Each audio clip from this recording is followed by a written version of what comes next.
What is the meaning of life? Or is it what makes life meaningful? Are we affected by what we see in our past? Or by what we can't see in our future? Is anxiety and depression the cause? Or are they just the effects?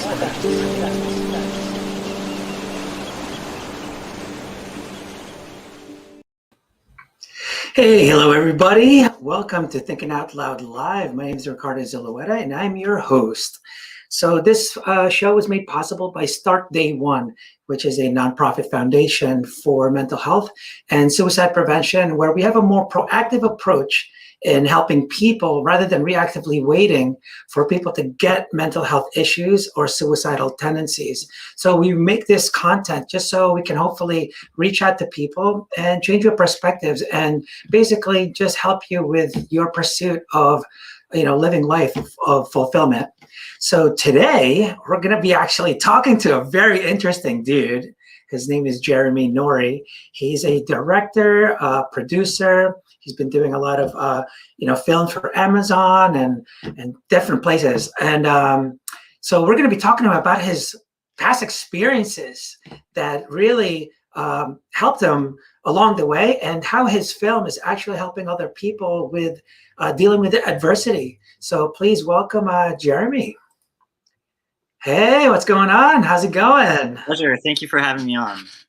Yeah, definitely. So I did a quick intro, kind of looked at it, but because I usually want people to hear directly from the Right. guest.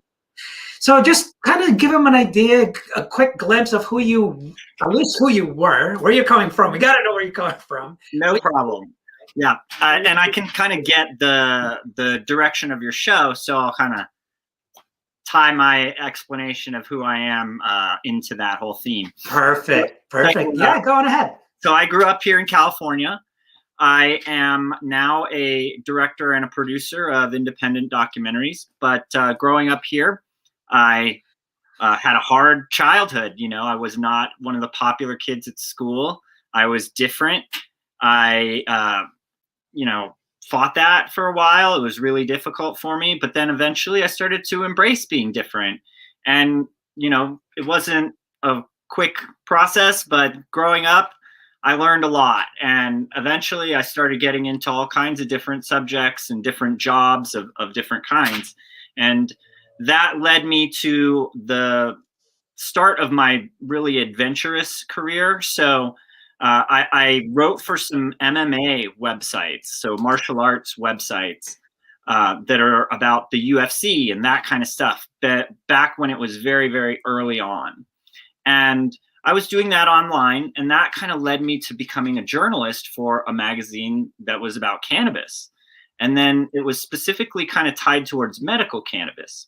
So doing that, I learned all kinds of things. I met all kinds of different people, and it led me to a career in cannabis. And I did all kinds of different jobs, and I made all kinds of achievements in that whole industry. And eventually I was throwing these cannabis competitions and concerts that were all over the world. And we knew we had something special. Growing up, I had also always been a fan of film, movies, TV. It was one of the things that I kind of clung to. I wasn't, out and about with my friends all the time. I was a lot of times just watching TV shows and watching movies. So I always had a love for it. And I learned a lot from documentaries. And I knew our event was like a special thing. So we started filming it. And eventually those events became very difficult to do, and we lost kind of the momentum that we had.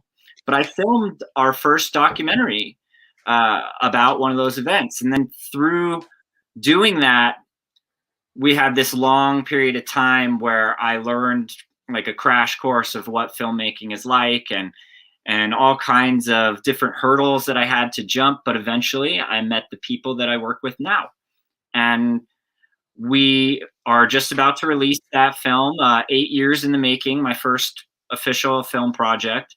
And but like kind of doing that, I learned that it's a lot easier to make things correctly from the beginning than it is to fix something that you already made. So we had the opportunity to do other concepts that I was interested in. My partner now, he was a horror filmmaker and he was transitioning into making documentaries.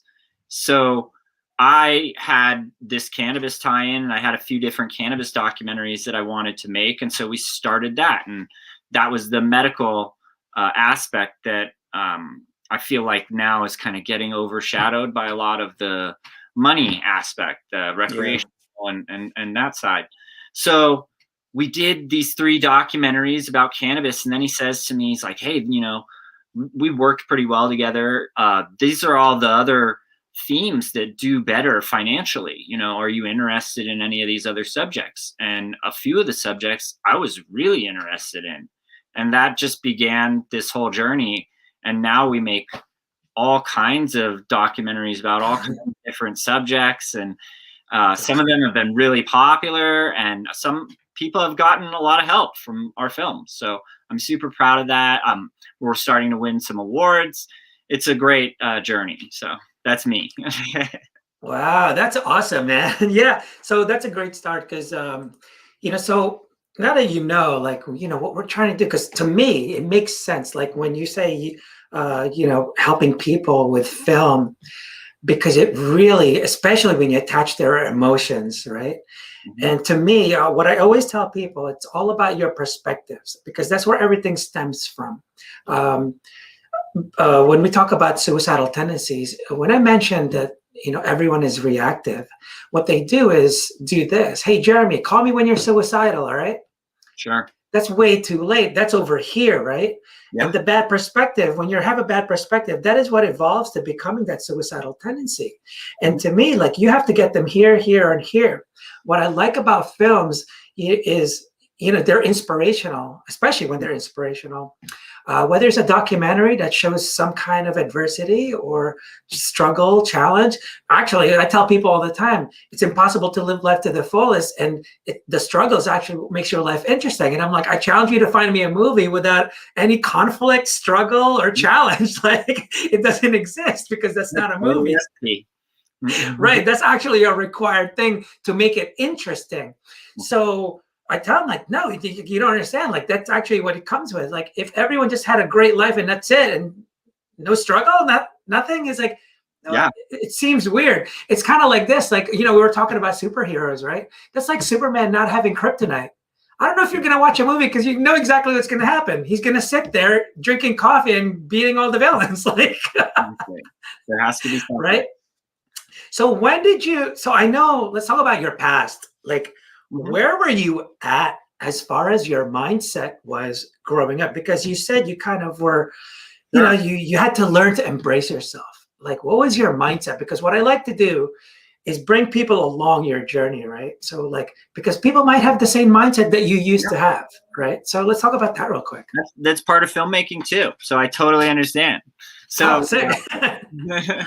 Back when I was a kid, my dad is from Scotland. Okay. Okay. So I did not have the same kind of upbringing that a typical American parent would have. And so my mom is American, but like she is also from a small town.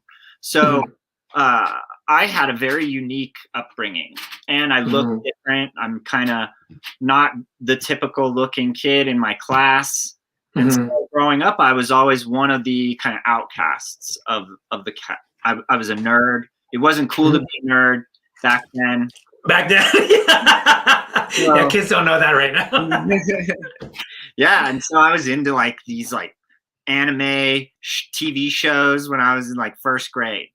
Yeah. And other kids were like playing basketball at recess, and we were playing spaceships and stuff like that. So we were the nerdy kids, and you know, like that just stuck the whole time growing up. I ended up being into like pro wrestling, and you know, it's the same thing. We're like playing pro wrestling, and they're like playing basketball, and they're So and also being my dad's from Scotland, the sport that I played was soccer. And so like none of the kids played soccer. at my Mhm. school, that was like a nerdy sport, you Oh, know? weird. Huh. Yeah. Okay. And back Weird. then, it was different in America. Like, Yeah. I don't know that we even had any sort of leagues. Like, it was really, It really, wasn't as crazy now. Definitely yeah, we not. got a little bit of something now. It's still not quite like Europe, but it's something. Um, Yeah. it, Yeah. so anyway, like, I was an outcast, and Mm. I, I saw the other kids in school, and, they were having like friends and fun times, and they were making fun of me, and they were Yeah. feeling good in my eyes. I didn't know what their home lives were like, of course, Yeah. Right. but Right. uh, what I saw was these kids have it all, and I have nothing. Like, Right. very little in comparison to them. And granted, my parents tried to give me a lot of stuff, so I wasn't like totally without. But Mhm. like, I remember pretty young, some kids making comments about my shoes, and me realizing like, oh, like, I don't have like designer shoes or something. I didn't know Yeah. that Right. even a thing. Right.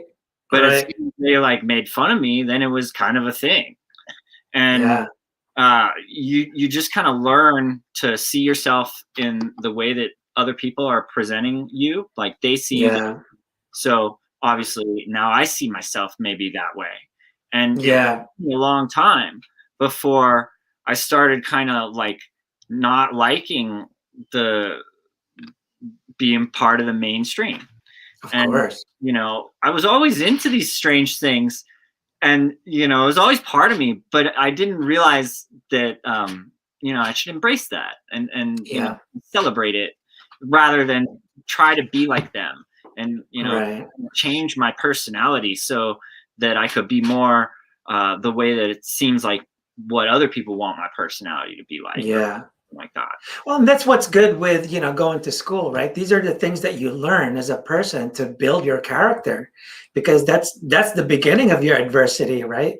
You're trying to kind of connect. You're trying to figure out what's going on. So basically, obviously today people are it's like a big deal for people now talking about bullying, like Sure. bullying is a thing. And one of the things I always tell people is like, well, if you want to uh, find the solutions, you have to stop trying to remedy the results. You have to remedy the cause. The Hmm. bullies are just the results, but they're not just bullies to be bullies. Like, what's the cause of it? And almost all the freaking time, it's always something at home. Because I'm sure you knew the biggest kids in school, but they're the ones who didn't bully you. Why not? They were the best ones, right? So we have to figure out, like, why weren't they the bullies? Why is it this little bastard over here that's so loud in every class and that's always getting into trouble and this and that? Like, why him? But he's not even that big. And almost all the time, like you said before, I like that you said, like, well, I don't know what they're going through, and Yep. they're just messing around with me, like, I don't know. At the same time, they don't know what you're going through. But most of the time, it's the upbringing, right? It's the Oh, type of absolutely. kids that are being brought up. Like, you didn't really teach your kids to respect other kids, huh? Like, and so that's what's always happening. So I always tell people, like, you got to look for the cause. So one of the things I always see, like, so when you have that mindset, right? When you're in high school, and I mean, when I hear suicide in high school or even younger, Hmm. it's so freaking sad because you're just like, dude, high school is a glimpse, man. Like, it's a glimpse. It is so tiny. You'll And, forget what happened. You're like, what? You're in my class? Oh, dude, my bad. I don't remember. and And there's a it's lot so of good sad. too. It's very easy to focus on the bad. Right, right. And one of the biggest things that I learned was that all of our emotions, whether it's sad, depression, or even happiness, are actually based on your future thoughts, not Hmm. your past. The past are just things that you learn from. The future is what guides you. So when you see a miserable future, all your thoughts go that way. Basically, your perspectives, right? Hmm. When your perspective is on a negative future, that's when you really truly get sad. Right. At what point in your life, because obviously there was like a turning point kind of for you where you started seeing life a little bit differently. You're just like, hey, I see a more successful route here. And that's what really makes you change, man. Right? So was there a certain point? Yeah. So I've had a lot of ups and downs. So That I always happens. yeah, right.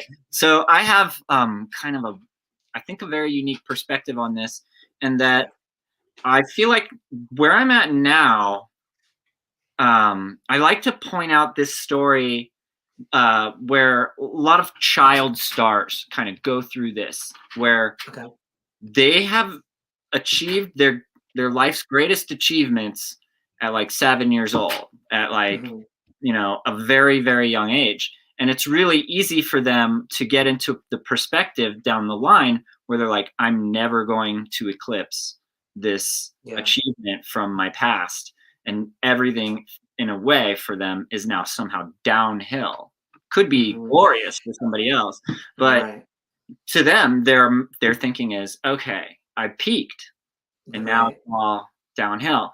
And that's right. Real easy to get on the negative thinking of like, so let's say that's true. You have to find some sort of way to live in that downhill and still be happy, right? Yeah. So that's where I feel like I'm at now, where you just have, it's like you said, you have to kind of focus on the perspective. This is something that kind of came up in one of our films. We're doing a film about mindfulness, right? Yeah, and yeah. A lot of people think, oh, woo woo, it's this, it's a religious thing, it's that. For me, sorry, what it was really just kind of becoming aware of your thoughts and being conscious of like kind of where they're going, and then having the ability to change that direction. And there's all kinds of ways, like a lot of it is meditation, but like for me, that's not what I do. So kind of what you were talking about, when did I change? So in high school, I started smoking cannabis. Okay. And I was the nerdy kid, up until a certain point where I just started kind of being rebellious, against my parents mostly. And through that, there was a little bit of a rejection time where like, so you're showing up at school, you got like the clothes your parents are dressing you in. And then at some point you start to try and like create your own identity. So I'm going to start trying to dress in the clothes I want to wear. And maybe like either your parents are getting those for you, or you're trying to like figure it out with what you got. And there's some forgiveness in there where like people maybe that are on the same page as you understand what you're going through, but there's also some no forgiveness where you're like, oh, you're a fraud, you're this nerdy kid, and now you're showing like this isn't you. And so I don't really hear the word poser so much nowadays. That's the word. Back in my day, that was the word. Right, that was huge. Right. And so like there's that transition of like where you're creating your own identity, and is this really you, or are you like trying to like be a character that you want to be? And eventually you're gonna figure out who you are, and this person, you're either going to be presenting this person authentically, or you're going to be presenting some sort of character that you think people want. Some people go through their whole life. Yeah, well, what's funny is, speaking of identities, right? And the problem is like, it's almost like we've been conditioned to think that our identities are because of who we were from the past, right? That's what they think. Well, I was this, I was a drug abuser, so I was a stripper, so I guess that's it. I'm a freaking stripper. And it's like, actually, that's not the case. The identity, who you are, is actually who you want to become. And that's actually what is more important. But I'm hoping you learn from your past. So what I tell people all the time is that the future is meant to guide you. The past is meant to learn from. But the present, the reason it's so valuable is because that's where you execute. You combine both of them. Because if you don't know where the hell you're going, I tell people, when you're lost, like, where the fuck are you going? Like, you're always going to be lost. Like, it doesn't matter if you make a left or a right. Where are you going? If you don't know, you're lost the whole time. So it doesn't matter if it's the scenic route or whatever else. And then you have to learn from your past. Whatever happened in the past, you have to learn from that, or else you're always going to make mistakes, So that's very important. So as far as identity, you really, it's so hard to emphasize to people. It's like, it's really where you think, who you think you're going to become. Because we're constantly changing. Dude, guys, the Jeremy we're seeing right now was not the same Jeremy 10 years ago. Right. And I'm telling you right now, Jeremy 10 years from now is not this dude we're talking to today. Guarantee it. Guarantee it. Especially when you're in the zone, right? Mm-hmm. So the ones that are that hit trauma, they become very fixated in this certain identity, and they fixate themselves. So they don't have this growth mindset. They end up saying like, well, I'm an introvert, so I only read books and stay at home. It's like, you told you that. You told you that because you never look at the times when you went up on stage and sang karaoke. That's very extrovert style, dude. You didn't think about how you approached this chick this one time, because those are little, you think like, yeah, but that's not me. That was out of the, ordinary. And it's like, but yeah, so it's only because you keep limiting yourself on it. Elon Musk, you can tell the dude's an introvert, but he's in the news every time. He's talking to people all the time. And this is where I'm going towards where I'm going, is because you really have to change to really work on your perspectives. It really, it's all about the purpose. That's where it starts. I've thought about this, I've learned, and then I'm just like, you know what? You can change your perspective all the time, but how are you going to know if it's a threat or a benefit unless you have a purpose? It's how I tell people to understand that is, when people are always lost, they're driving. To me, I always say, like, dude, so basically when you're driving, when you get lost, you just put it in park. That's it. And then you just basically go, I'm lost. I'm lost. Are you trying to figure out where you're going? But more importantly, I tell them is, why are you going?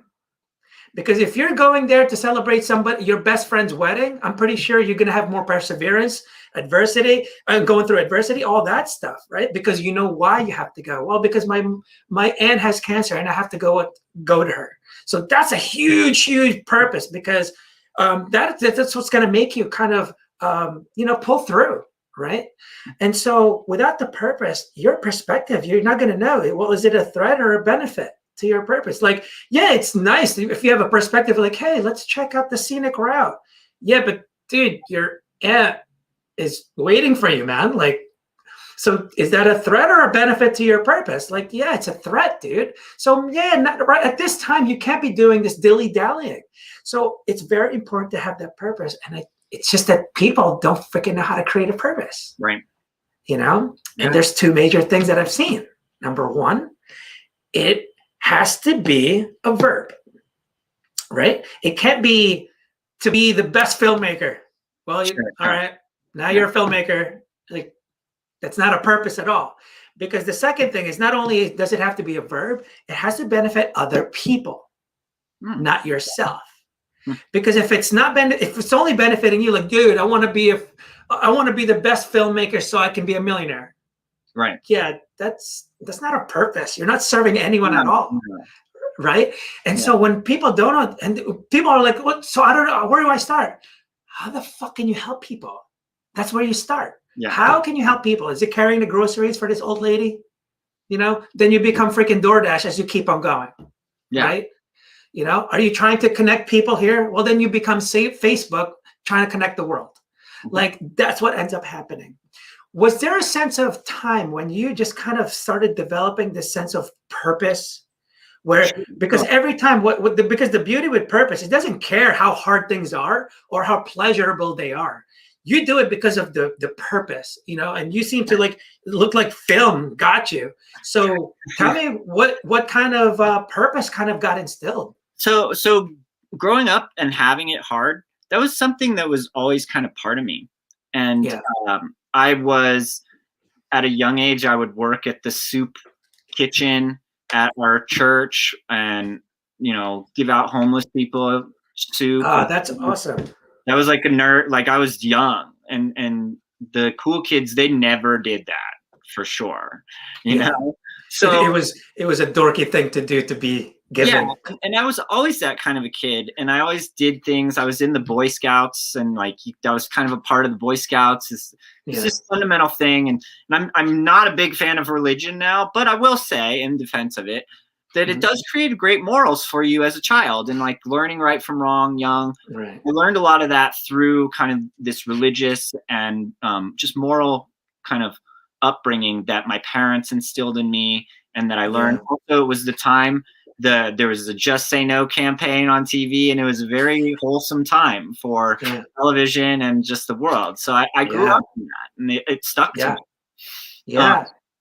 And so like I did notice though through my journey in cannabis specifically, and I also noticed this in martial arts, you would encounter people like, granted, there are the hero people that are just super successful. They have money. They're living some sort of wild rock star lifestyle. It seems glorious, and of course, everybody wants to be those. It seems great, right? Right. But there's also people who they might not have had the success or something, or maybe they had the success and it's over now, but they've got something that's kind of like beyond that, where they're helping people, they're teaching like children or something. They are, medically helping people that are sick, all of this stuff. And it's maybe therapeutically helping people that are just troubled, but then they're able to kind of find some sort of, alternative treatment through this other path. It's all this wonderful thing. And for cannabis, like, there's the recreational side of cannabis where you're getting high and it's like this fun thing. And like, that's great. But then there are the people that you meet that this is their medicine. They don't even really get high at all. They don't, This is a serious issue. And then they have all these like hard struggles because of the laws, because of this. Dude, yeah. And so, like, let's go into that. I'm 46. I don't know how old you are, but I'm 43. So we're pretty much in that same generation, right? It was all about like basically mentioning that weed is the gateway drug or whatever. It's just like, no, it isn't. Because I've seen so many people just quit just like this. And I'm talking smoked like crazy and quit nothing. And typically some people that do that don't go to the next level of drugs. They just don't. Why not? Because you have to have your argument solid for me to believe you. And most of the time, it all stems from your perspective. What was your perspective? Because it was your mindset at the time. And I feel bad for people that blame alcohol, that blame the drugs. I'm like, dude, it's you, dude. It's not the drugs, man. There's personal responsibility, and it's so much easier to create a scapegoat, to just be like, exactly, I'm this way. I'm suffering from some sort of disease that I can't overcome. Like, there's all excuses. It's so much easier to just be a victim. Right. And so this is one of the biggest things I've learned also. So when it comes to being in a bad mindset, I've learned that people love excuses and hate accountability. We all do it. I do it when I'm in a shitty mood. It's never my fault, dude. It's never my fault. So we just tend to do that. And here's my freaking problem. Because they're already in a negative mindset and they want to attach to any excuse, what sucks is we're giving them the best excuse. Dude, it's not you, it's the alcohol. Right. Dude, it's the drugs. It's very addictive. It's not because of your bonding experience that you can't bond with anyone, so you ended up bonding with this. It's not that at all. It's not because you're trapped in this old identity of yourself and you think you can't get out. And so these things we're feeding them. We're telling them. Doctors are telling them this. Yeah. Absolutely. Society is telling them this. Organizations are telling them this. So let me just tell you how many people I've talked to and just go, I never actually thought of it that way. And which is awesome because it's changing the perspective. I always say depression and anxiety. And what's funny is those are just emotions, right? Emotional responses. Those are just two of our emotions. I feel like, why do you focus so much on those two? Is it because that's what sells more? I don't know. But no matter what, those are just emotional responses. What is causing you to become depressed? Because it's not because, Jeremy got depression. Oh, dude, that sucks, man. Where'd you get it? Oh, some bar. Well, it looks like you're going to be depressed for a month. Now you're not going to forgive your dad. Like, that's not how it happens. Yeah, It's because your perspective is, well, my dad's the only person that can ever make me feel proud. So now I'm depressed because I can't do that. Sure. And now I'm in depression.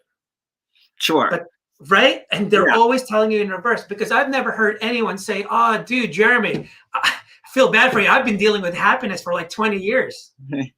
Like, that doesn't make any sense. I got a couple things to say. So Yeah.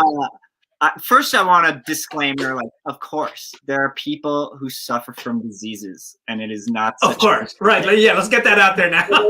Well, I totally understand, and it is Right. terrible, and I, what a horrible struggle. Yeah. However, not everybody is that, and maybe even some of those times, there's ways you can overcome some of this stuff, and there's personal responsibility. There's going to be uncomfortable moments, like you were saying before, like to get out of a situation, of a routine, you're going to have to step away from the comfort zone, and you're going to have to do something uncomfortable. And how uncomfortable? Well, you're the judge of that. But you can start that small and then work up to maybe something bigger down the line. And that's a great way of overcoming a lot of big obstacles. But there's going to be that moment. And so one of the things that we kind of learned about when I was doing the mindfulness thing is that so you also have to forgive yourself. We are humans, right? And human beings have a negativity bias. It comes from the years and years of us being like nomads, like cavemen, having to be extremely cautious about our environment, about what dangers are out there. And so you're constantly assessing what could be something that prevents me from surviving.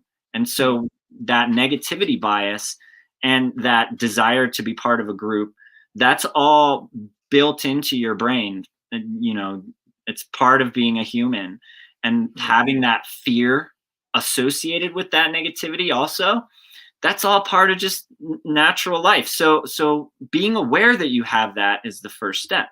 Then when you kind of see it coming up in your thoughts, you can maybe change that thought. One of the things that I do is I just try to think of things that make me grateful. I try to think of people that I wish kindness upon. And granted, I'm not doing the full-on meditation practice, but just having that kind of change of like, okay, I'm thinking something negative and I'm starting to get upset. And why am I thinking that on a hike in the forest? Like, nah, I'm going to start thinking about something else. I'm in control of my own thoughts. Done. Right. And that's always the case. So, when you said before, like, the disclaimer or whatever, at the same time, I'm just like, dude, the one thing that I have to argue for is like, what hurts more? Telling people, oh, dude, you're one of those that it's not your fault, dude. Sure. Or, let me give you some hope. Is that cool? Because which one is better? No hope or hope? Because that's why people suffer from depression rather than struggling. Because when you struggle, it's like a marathon runner knowing there's a finish line, but you're struggling to get there. You're struggling for his final exam because you're trying to accomplish something. Suffering means you're in jail and you can't do shit. Right. And that's what we're telling people, like, oh, dude, there's nothing you can do about it. It's chemical imbalance, bro. It's the filmmaker in me. I had to have the disclaimer. Yeah, I know. But I just want to tell the audience here that's attaching to that excuse and going like, yeah, I'm one of those. It's and to me, it's like when they say chemical imbalance, the first thing is like, oh, how do you know that? Did you get it checked, or you're just going with what you heard and you said you're one of them? Like, you might want to get your chemicals checked then, right? And most likely it's not. But the problem is this. It's what the sample is about, right? Because they're saying like, yeah, but people with depression have chemical imbalance. Yeah, even if you are one of those people, take that step. You're not going to. Yeah, but no matter what, though, the test itself sucks, because that's like saying like, yo, studies show people that are obese don't work out as much. Man, you got to take the step. You got to, no matter what's wrong with you, you got to try. Right. And that's why we called it Start Day One, because people get so overwhelmed with how much they need to change, but really they just don't know where to start. That's why we start day one. That means there's a day 2, day 3, day 4. I'm not telling you to be freaking not drinking alcohol tomorrow and then counting every alcohol you didn't have, because you are just making yourself so miserable. So miserable. And it's only because you didn't have a sense of purpose. You're looking at all the obstacles rather than looking at your own path. People that quit, it's not because, oh my God, I'm going to try and quit so hard. Like, dude, it's because they have such a different purpose that it's like, I'm not going to accomplish my purpose if I take that. Like, I can't help people with when I'm fucked up. Like, it's not going to work. And so, I just wanted to kind of put that out there. So, and then you mentioned before, and I've learned too, like the two major things is freaking forgiveness, right? Harder one is forgiving ourselves. And what's funny is I have a clothing line, it's Fuki Clothing, and our mission is to inspire and motivate people to make the decision to live life without regret and accept challenges worth the risk. And I kind of looked like, can you live life without regret, dude? And because I was like, I've had some regrets, like I should have done more programming earlier. I should have done this, coulda, woulda, shouldas, right? And what I learned was the secret to that was forgiveness. All regret are personal experiences you never forgave yourself for. That is it. You coulda, woulda, shoulda, Jeremy. You fucking did it. Like in mindfulness, so it's not a bad thing to recognize those thoughts, to have that. No, not at all. You have, maybe I should have done something better. But then you let that thought pass and you just move right on. Okay, right. Do better in the future. I'm done with that. That's right. And then one of the misconceptions too, people always say, think positive. Yeah. So I have to tell people the difference here. There's a difference between changing your perspective and being positive, negative. Right. Because if your perspective is a threat to your purpose, it doesn't matter if you think positive or negative about it, because no matter freaking what, that perspective is negative. Right? Or not a negative, but like it's a threat to your purpose. What I've been using a lot is basically if daddy's the only one that can make you feel worthy, it doesn't matter how positive you think about, but the next match, I'm going to prove myself. The next soccer meet, that's when I win and prove to my dad that I'm the shit. Yeah. That's thinking positive, but your perspective sucks. Tied into confidence. That goes to emotion. It's also tied into confidence. Okay. Being okay with wherever you are at, maybe you're the best, but maybe you're just in the journey, but like having that confidence of, kind of being okay with who you are and, feeling like I know what to do. That kind of thing is so important in being positive. But the thing with confidence, people don't know this either. Confidence is the result. You don't start something because you're confident. Like, dude, you can't talk to a bunch of people and build your confidence first and then talk to a lot of people all the time. What you do is you talk to the fucking people all the time and all of a sudden you build your confidence. Yeah, you do that uncomfortable thing. You take yourself out of the zone. That's right. In doing that, you get confidence. Like, that's right. Again, it's the result. Just like happiness is a result. People think like, that are depressed. They have this like challenge, like, I can't seem to like. What do you think? People that are happy never get depressed if someone passes away or something? Or if they go through a divorce? When you're upset, hearing somebody say, well, you just have to like think better, it sucks because you're in that moment of feeling terrible. But you have to find something that you can make progress on. And that progress gives you a little bit to get to the next step. And the more you make progress, that's right, the more you'll be okay. Right. But the problem with that also is, when you're talking about that, what I've seen is I don't know if this is the difference between inspiration and motivation. Basically, you're talking about motivation. You cannot motivate someone before a decision, before a perspective has been changed. Yeah. And let me kind of tell you my formula that's been consistent with everyone I've talked to, everything I've experienced. So everything starts off with purpose, right? And then you develop the perspectives, whether it's a threat or a benefit to that. If you can't shift it to the beneficial perspective, that's when you need inspiration. You got to watch Jeremy's movie real quick, because inspiration is what shifts your perspective from one way to another. And the difference between inspiration and motivation also is that inspiration, I'm not telling you what to do. I'm just exposing you to it. Right. That's and then what's that? About the films, because when you sit down to watch them, a lot of times it's coming at you from left field. You don't have a negativity bias, like watching it, like I don't like this or something. Right. And that's why I say that's an inspiration. Inspiration shifts your perspectives, your movies while you're watching, and then you relate and you go, oh, dude, I'm that's me. All of a sudden you relate. So once you have that, that's why I always talk about the perspectives, because the decisions always follow your perspectives. If you thought yourself, dude, that girl's never going to be able, I'm a dork. This is how I'm going to be. I can't get to that girl. Well, that's your perspective. It's your assumption, and you're just assuming that. But if you can shift your perspective and go like, well, maybe I can learn something and see what I can do. Do I need to get new shoes or some shit? So you go up there. I mean, at least you learn something. But it depends on your perspective. Yeah. So anyway, once you change the perspective, the decisions follow, right? Yep. That is the only time motivation comes in. It's after the decision. That's where goals come from. Every freaking action you take is because there's a goal. Every action. Doesn't matter. It could be freaking dilly-dallying. It could be freaking smoking weed, watching freaking Half-Baked. Like, dude, it's because you want to chill, you relax. There's always a freaking goal. Yeah, we call it hero journey in film. And generally in the hero journey, you've seen it a million times in the film. There's like an epic pitfall. Like a lowest moment type of scene where it changes the perspective, where the character is, I'm not going to be this way anymore. That's right. The result of my actions, I've got to change the way that That's right.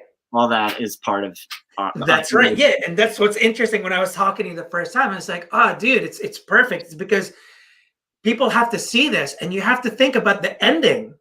Or else the beginning, it's like, dude, if I took out this part of the movie and all you saw was the ending and they were awesome, it's not as interesting. You didn't see the struggle. You didn't see Superman get kryptonite. Like, you didn't see anything at all. So it doesn't become that, right? And so I like the whole journey of it, the way it's kind of coming along like that. And, it's so tough when we're just telling people. Again, it's always comes down to perspective. If you can look at every motivational speaker, you can look at whoever changed, basically. It's always their perspective that changed. And that's what books do, right? You don't eat the book and feel better, right? So those are the things that I kind of emphasize on. So was there, now that we're talking about like the changes, the transformation and stuff, what was the biggest transformation that you kind of experienced that made you go, because you were like partying like rock star style, because you're like, yeah, dude, I'm killing it, or whatever it is. So your mindset was all over the place. Even though you were happy, you weren't actually fulfilled, right? So what was the I guess the perspective shift? Where all of a sudden, my dogs are barking a little bit. Oh, that's right. It's all good. So I've had a couple of those moments. So when I was first selling weed, I made a lot of money. And then I started encountering these situations where I would get robbed. And it would be like colossal like downfall to where it would like coming back from it was extremely difficult.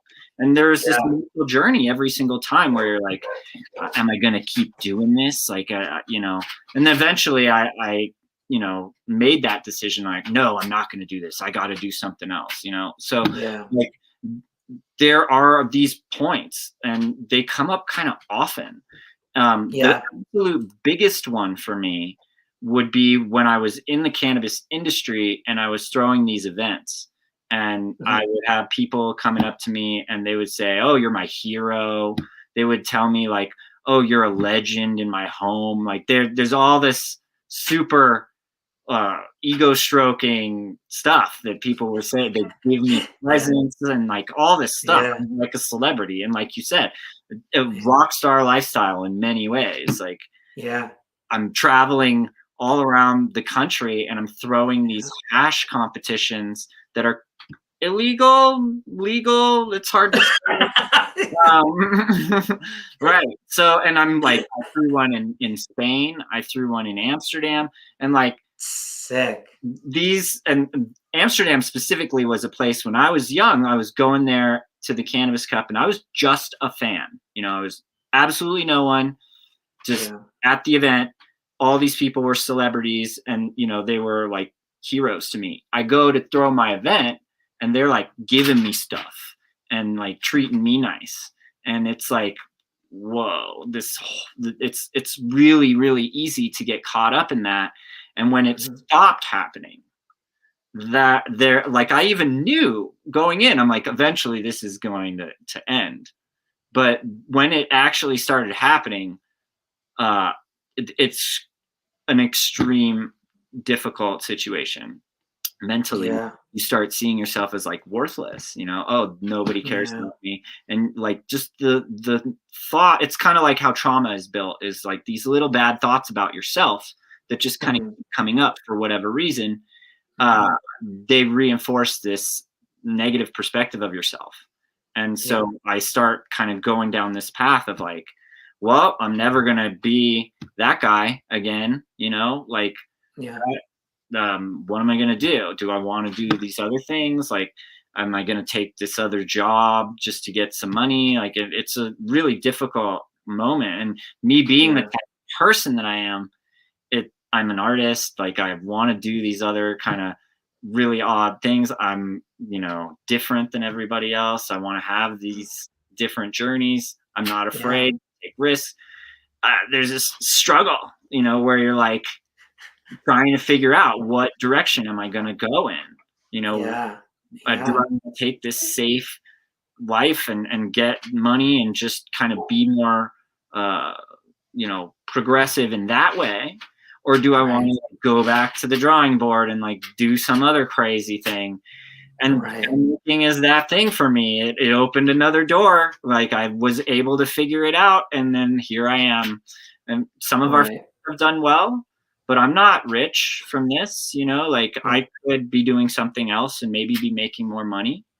Yeah. But this is what we do, and I Yeah. really help people, and that's really, really gratifying. Yeah. Exactly. So And it just goes back again to that sense of purpose. Again, one of the major, characteristics of a purpose is that it benefits others. And one of the best ways to feel good is giving. It's yeah, either absolutely. progress with your purpose, or giving. Those are the two major things. As long as you're making that progress, you feel good. I used to skate, like getting that next trick, like, sick, next Yep. trick, next trick. So now, And instead of people coming up to me and saying, "You're my hero," or "You're a legend," or whatever, yeah, they come up to me and they say, "Thank you. You helped me." awesome. And, Oh, that's right here, right? anybody can That's do right that. here. Anybody. Yeah. And that's actually one of the things that kind of kept me going with my clothing line and, doing Start Day One, is because of the people that kept telling me, like, yo, this is awesome. Like, you've really helped me out. Like, I love what you're doing, man. Like, this is awesome. This one guy, Kyle, I don't know if he's watching, dude. He didn't tell me for freaking, I don't even know how long. I've met him through Instagram or whatever. And then he just starts telling me, like, oh, dude, you saved my life. And I'm like, the fuck you talking about? He's like, oh, I was suicidal one night and this and that, just feeling like crap, and I saw your apparel on my dresser. And because of what we're about and we're reminding people, he was just like, dude, yeah, it works. And I'm like, I tell people this all the time, like, yeah, that's exactly what it does. And so it helps. And there's this other person. I knew him for probably like 2 years. All of a sudden, he's like, yo, dude, check it out. He's got Fukin on the freaking forearm. And I'm going, like, Oh, yo, what is that? He goes, right. dude, you saved my life, dude. I'm like, what are you talking about? I was suicidal when I met you, but just hanging around you and you with your brand, what you're talking about, and telling people live life and stop worrying this and that. It just, you saved my life. And I'm like, whoa. That's why we started Start Day One, because what I realized from that was the proactive approach. Everyone is being reactive and always waiting. In fact, I was on a podcast yesterday, and I was telling them, yeah, you have to be proactive. So when do you start seeing the signs then before they even get suicidal? I'm like, dude, I just said you have to be proactive. You do it to do it. You're still looking for symptoms. You're still looking for signs. Do I have to tell your kid that, do I have to see that they're eating candy before I tell them, hey, don't eat so much candy? Like, you tell them right now and give them the habit, yo, you're going to get diabetes. So can you please do not eat all the freaking Halloween candy? That's proactive. And I'm just like, what are you waiting for? So you're going to wait for your kid not to come out of his room to go to the park? Is that what you're going to do? Because he's still coming out. Oh, he's fine. That's not proactive. Proactive is like, hey, kid, want to go out to the park? I know you're happy as hell today. So I relate it to like physical health. I don't know why they can't seem to like do the same thing. And I'm like, the best time to go to the gym is today, not 2 pounds over, 5 pounds. But you're telling me, hey, Jeremy, call me when you're 500 pounds and then we'll go to the gym. And that's what they do with suicide prevention. That's what they call suicide prevention. I mean, this is the most common way of prevention. Call me. Like, what? That's not how it works. So so what I've realized with prevention is that proactivity is awesome for prevention, right? You cannot prevent any problem without being proactive. I challenge you to prevent obesity and do nothing proactive. I challenge you to prevent diabetes, but do not do anything proactive. Eat all the freaking sugar as much as possible. And I want to see what the hell happens. So just by saying that, the best thing about being proactive, not only for prevention, for prediction. I bet that if you eat crap every day, you're going to be obese. I bet that if you eat candy every day, that you're going to get diabetes. I bet if I kicked your ass every day since you were 5 until you're 18 and told you you were a loser, I'm going to guarantee you're going to have some mental health issues. Like guaranteed. Not even a maybe. And so those are the things I'm telling. And it's weird because this is just common sense. But it's so hard because everyone has been instilled these excuses that it's not their fault, that it's external, but I'm just like, yeah, but those are just the results. Why are we not talking about the cause of these things? Like, I get that the pills artificially change your chemical imbalance. I get that they work, but alcohol works as well too. They forget all of their problems. It's just that kind of fucks you up. That's the only difference, but it's more fun. That's why more people kind of tend to go towards that route. So those are the kind of things I talk about. But you seem to have a lot of knowledge of the cannabis. And I know it helps people with mental health issues. Can you give me like stories or like kind of some knowledge? Drop the knowledge, man. Yeah. I mean, well, doing our films, we had a few different stories that were specifically about cannabis and cancer. And then there was also a real good story about a person that had dementia that started using cannabis. And oh, wow. Yeah, I like that one because that one's the polar opposite. You think, oh, this person has dementia. They're going to have and that's the movie about cannabis and cancer. So this person with dementia, you don't want to use cannabis if you have dementia. You already aren't thinking clearly. You're having struggle with your mind. Cannabis is not going to help that be more clear. But in fact, that is exactly what happens. And cannabis is to be far more functionally able and far more clear thinking. It seems to kind of change how it works with everything. Yeah, I mean, every time I hear about cannabis, dude, it's just this freaking magical plant every time. I mean, it cures cancer, it cures this, it does this, it does this, it does this. And you're just like, what the hell's going on here? And again, it's because when we were growing up, it's the gateway drug and all this stuff. And it's just like, we call it the exit drug. The what? We call it the exit drug. There's a doctor I know called Dr. Uma, and she kind of coined this phrase. And cannabis is the exit drug from pharmaceuticals and other hard drugs. That's true. That's true. I've heard that as a case as well. Very, very effective to use cannabis to get off of other more serious drugs. Yeah. I've heard that, or at least read it in different places. And it's funny that is it now more common? I don't know. To actually give that to people more than pharmaceutical stuff? So no. This is the big problem with cannabis as medicine, is that it's still a Schedule I drug. So to our government, cannabis has no medicinal value. That's what Schedule I means. So anybody, even if you're against cannabis, that's crazy. Oh, it at least causes appetite stimulation. That's a medical cause. That should change the scheduling of it. We think it should be Schedule III, but right now it's Schedule I. So you can't test it. All kinds of like horrible things about it being a Schedule.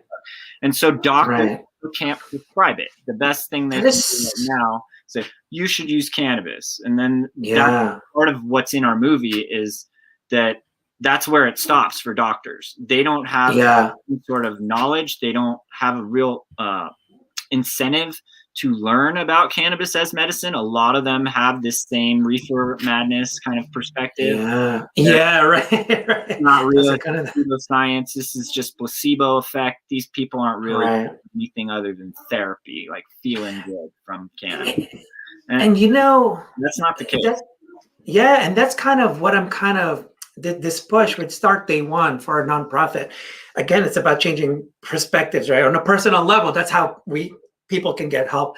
But at the same time, I think at the macro level, just the perspective on mental health itself is so important, because I feel it's the same thing with what's happening with, on the physical level to the mental level. It's just like, dude, why are we feeding them all these kind of excuses to not do it? Let me just talk to you about the chemical imbalance, right? So this is what I've learned, because it's one of the greatest excuses that everyone have always uses for their depression. And I don't know why they never talk about this, about anger, envy, happiness. It's just depression and anxiety. Those are the only two emotions people feel nowadays. And what's funny is everyone's trying to get rid of these emotions. So when people tell me like, oh, dude, I've had depression for 16 years. Wait, how old are you? So you found out at 18 what depression was? Stop. Like, so that's the only time you knew what that emotion was. So that was just a result. Obviously, something freaking happened that made you depressed.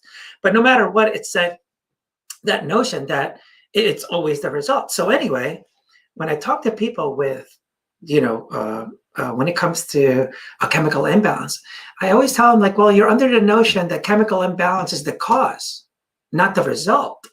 Because what I've read is that what you said before, and I actually forgot to mention this, it's because of the way our human nature has been about the fight or flight system, right? It's the cortisol that it pumps out because, dude, Jeremy, there's fucking lion. The problem is there's no lion, but our brain doesn't know the difference between lion or that guy's making fun of me. It doesn't know. It has no clue what the threat is. It just goes like, yo, survival. You got to run away from this, dude. There's going to be a fight. There's going to be an argument. You don't want that. So make sure you're clear. But what, as human beings today, after the argument, after the bullying, it sticks on. Man, I'm going to be this. Man, I'm going to be this. And so cortisol, depression. So when you're getting pumped all this, it's not because of the cortisol, now you're depressed. It's because you're depressed. That's why there's cortisol. That's why the chemical imbalance is happening. A lot of it I've also seen is dietary. And I've seen some pretty incredible things happen from like really restricted I've been hearing that. More and more as I talk to people that the certain diet actually affects their mindset. So I haven't learned enough about that. So, but that's a big thing we have to really get rid of, because I had an argument with a life coach, and he said, because she was going through episodes of depression still, and I'm like, oh, you're coaching people? That's not good, man. But anyway, I feel the exact I have this conversation with a very specific friend of mine where like she would take pills for her anxiety attacks, and I'm like, how about you get off those pills? And like, I might not do, but I don't take pills. What I do is I try and deal with it like, it's a struggle. Dude, it's not a wonderful. It's your perspective. Anxiety, fear, happiness, based on your future mindset. Whatever's going to happen in the future. Diet. She ended up having to get on a strict diet because of her heart, and then all of a sudden, these anxiety things went away. Just kind of went away. That's weird, huh? Yeah. Huh. That's interesting. See, now that becomes the reversal. But so, everyone's like, getting caught up on all these different excuses. Like the thing is, you got to do something about it. Why are people with cancer fighting cancer more than you're fighting depression? Like you've made depression like the most worst thing that can happen to anybody, worse than cancer. So I tell people that talk about chemical imbalance, this and that, and I'm just like, does everyone with cancer die? And they No, always no. say no. And I go, why not? Because why the fuck are you scared then? When you get cancer, I mean, it's the end of the world. Like, I mean, that's stress, dude. Oh I yeah. have cancer, right? So if they don't all die, then what are you afraid of, right? And Mhm. why do they survive? So I tell them the common denominator is because they decided to go against it. Yeah. They So said, I'm going to get better. I had a basal cell carcinoma. It's a skin cancer. It's the least No way. threatening one, but I had it, and there was a moment there where I was like, okay, I've had this. I've had it for a long time.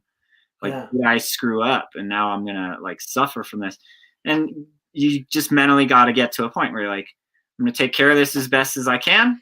That's And right. I'm gonna keep living life, and I'm gonna do the best that I can in life. And if it Boom. keeps And coming that, up, ladies and I'm gonna address gentlemen, it. That's it. and that, ladies and gentlemen, is the perspective shift. And then the decision came to better his freaking life. And guess what happens? His diet changed, his lifestyle changed. And the decisions, once you make the decision, people think you have to find the solutions and then decide, well, what's the cure for cancer? And then I'll eat better. It's like, dude, if you decide, you're going to find those solutions. And that's what always, always happens. And so that's the process every freaking time. Every time it's consistent, dude. And so once you decide, so when people complain to me about chemical imbalance, dude, that's cute. What are you going to do about it? What Yeah. are you doing about it? Because all you're doing is complaining. I've got cancer. I've got cancer. I've got cancer. Well, what are you doing about it, dude? And I Of also course you're not think going you to. gotta push the limits. Like Right. even if you still gotta play this game, like Right. maybe try and like push it a little bit. See how far you can get on your own. Right. Like try and improve. And that's what I see with most people that are trying to get out of depression. And this is like they don't even want to fight it because they want to latch on to the excuse. Because how am I going to tell people that I'm not successful? Well, I have to blame something. It's a lot easier to just depression. Yeah. Depression's a good one because the doctor even said it's not my fault. So I think I should be good. Yeah. So those are the things. Yeah. It's so crazy, but it's so awesome to hear, like kind of learn your transformation, like you're talking differently. And I mean, you're talking about like, dude, just because of my shoes, I didn't even know they were messed up. You're like, I don't know what the big deal was. Yeah. And now look at you. You're like that helping people. The thing as an adult, again, I got to say, like, especially as you're living like the successful life, like people start having stuff. Like I know certain friends of mine are like, I want to get a Rolex. They finally got some money and they went and got a Rolex. And like, I that's great. Like the self-confidence and like all that good feeling of like wanting that, accomplishing it. That's a wonderful thing and everything. Yeah. It's also possible that wasn't necessarily the smartest use of your money at that point in time. And it may come back to bite you, but that's life. You're allowed to make mistakes. And, part of growing up is like, wanting all those things maybe, but at a certain point you realize some things are important to me, other things are more important. And, happiness, knowing that you're doing the right things and treating people right. Those are like far more important. Helping people.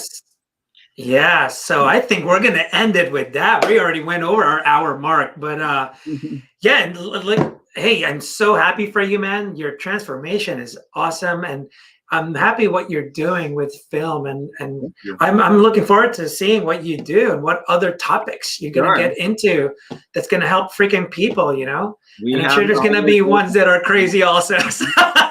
Hey, another way of helping people is through entertainment. So, you don't have to be serious all the time. Sure. Yeah, but thank you so much for joining us, Jeremy. I really appreciate it. I hope our audience kind of learned a little more about your experiences and really, handling their own adversities with what you went through and, how you changed. One thing, if anybody wants to watch my films, the best way to watch my films is to go to Amazon and type in my full name, Jeremy Norrie, and all my films should pop up. And there's a couple different apps where you can watch them too. Anywhere where you stream stuff, you can type my name in, and anything that I have on there should come up. Awesome. Actually, I'm going to show the people right now what's up. Yeah, and I have an Instagram and I have a Facebook. It's called @SkyIslandStorytelling, and that's how you follow me. So boom, Jeremy Norrie. There This it is. all here. Yep. There you go. Boom. So that's awesome. So check out his stuff. And then, this is the stuff that we were talking about today, the cannabis versus cancer. Looks like he helped. Actually, there was another one, the mindfulness. Where's, this one. Mindfulness is a good one. And Why We Fight is a good one too for people. That's awesome. That's awesome. Yes. So guys, check it out. His name is Jeremy Norrie. Just put it into Amazon and all his films will automatically show up. I have the link to his IMDb, on the text description below. So definitely check that out and, just learn a little bit and, follow him. What's your Instagram handle so everyone knows? It's at Sky Island Storytelling. Perfect. Yeah. So follow him on there, see what new films he's doing, and then we'll catch up with him. All right, everybody. Thank you for joining us. Jeremy, thank you again. I hope everyone learned something. And until then, see ya. My pleasure. Thank you.